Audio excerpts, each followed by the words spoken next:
straight to the airport. Oh my God. Ya Rab. Ya Rab.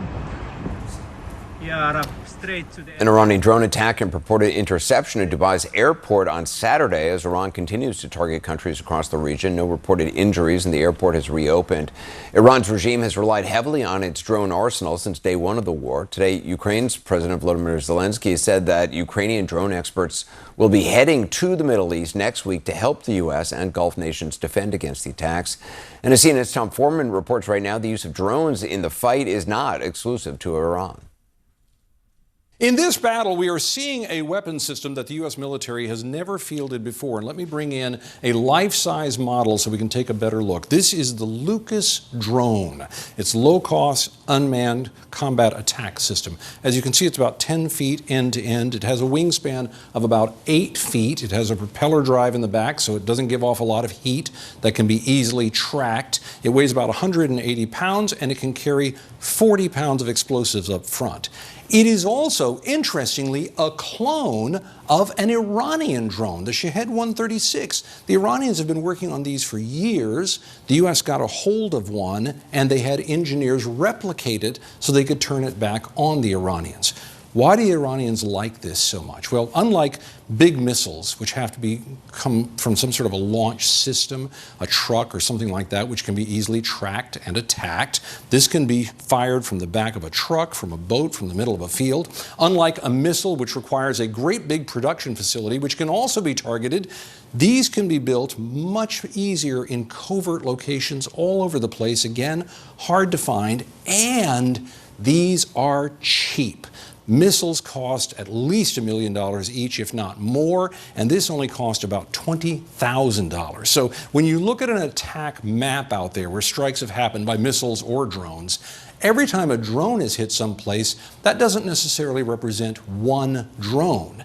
No, these are often launched in swarms. The reason for that is simple enough: to overwhelm defense systems, so that if 90% of them are stopped, 10% can still get through with devastating results. When you look at the video coming out from drone attacks there, you can see why the Iranians are relying on them so much and why U.S. forces are trying to turn this weapon back against the Iranians. Let's talk about drones. What are U.S. capabilities? I mean, we've heard a lot about, obviously, we've seen the commercial use of drones in Ukraine by Russia and Ukrainians. How does the U.S. stack up? So, I mean, it's changed completely from the 25-year global war on terrorism we had. I mean, this has really evolved over the last couple of years. People think of Predators. Yeah. U.S. was very advanced in that, but that's antiquated. I mean, it's antiquated. Those were high altitude firing, single missile, really looking for a high value target. Whereas now we're seeing like swarms come out. As you can tell, these are coming out in larger groups. So from a defensive perspective, which you were talking about, for base defense, we obviously saw the troops that were killed in Kuwait. What we normally see at a tactical level, we call like a CRAM. So it fires a bunch of small bullets up in the air, equivalent of that. They sort of explode and we'll try to take it down coming in. They fly at a low altitude. It's very different than missiles. And there's a task force that's been stood up by the Pentagon specifically for countering unmanned systems, both aerial and other, because it's become the new way to fight a war. And quite frankly, the U.S. was the most advanced and experienced military, and we're still advanced. But in terms of experience, we're actually behind the Russians and the Ukrainians now. They're the experts. It's incredible that Ukrainians are now coming to the Middle East to help U.S. forces with drones. I mean, it is a reflection of the relationship that we have. I mean, the Russians are now providing targeting information, allegedly intelligence, to the Iranians to go after U.S. forces, and then the Ukrainians have been kind enough now to give us technology. They're going to send advisors. They're the most advanced in trying to defeat this particular type of drone, the Shaheeds, as well. And it's funny because now the Iranians are actually adopting the Russian tactics because they're firing ballistic missiles in combination with Shaheeds, and there is nobody better at understanding how to deal with that than the Ukrainians. Yeah, straight to the airport.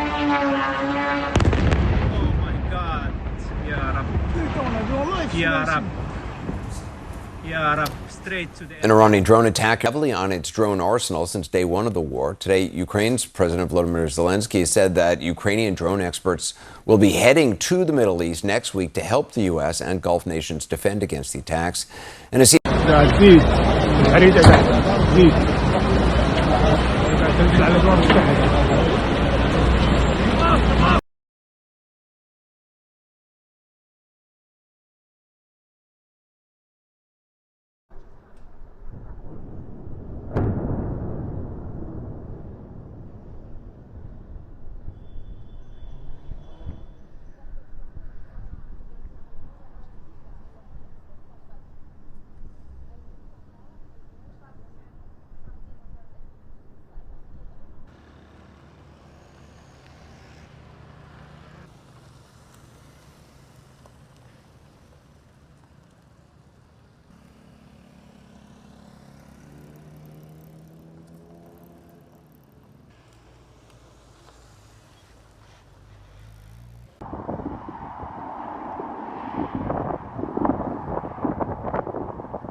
Side that targets civilians is Iran. We think it was done. We think it was done by Iran.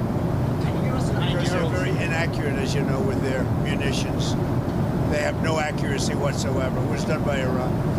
But he was asking whether you have indications of whether Russia is supporting Iran somehow in this. No, I haven't had that. I haven't had no indication of that whatsoever. If they are, they're not doing a very good job because Iran is not doing too well.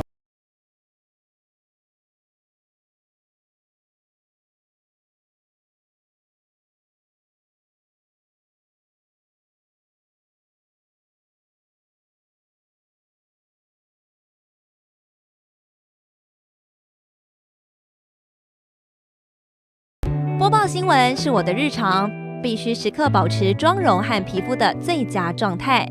当来到人生中最重要的时刻，也是 KS 逆时奇迹帮助我轻松驾驭，闪闪发光。KS 逆时奇迹活肤露全效精华、精华霜，多达5种 EGF 6大冻龄关键成分，保湿效果让我非常满意，小细纹也不再困扰我。我就是我自己的最佳女主角。KS 让我从容自信，光彩动人。我是我人生中的大女主，我的最爱我做主。KS 逆时奇迹系列热卖中，下单请上快点购，透过中天新闻网 App 下单立减50，或输入 CTI 推荐码有额外折扣。